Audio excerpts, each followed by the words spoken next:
স্বরচিত কবিতা দুষ্টু হাওয়া।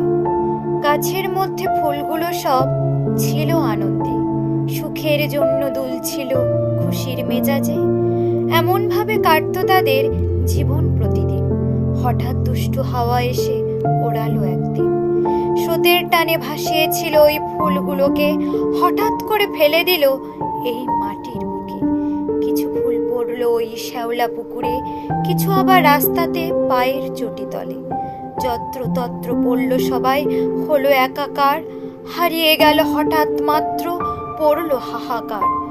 তবু দেখো দুষ্টু হাওয়া আনন্দে উন্মাদ, হাসছে শুধু অবিরত, নেই অনুতাপ। বাঁধন ছিন্ন করে সে পায় আনন্দ, উড়িয়ে দিয়ে সবাইকে হয় মত্ত। এমন ভাবে দুষ্টু হাওয়া কাটায় জীবন, এটাই তার প্রিয় শখ, প্রিয় দিন যাপন।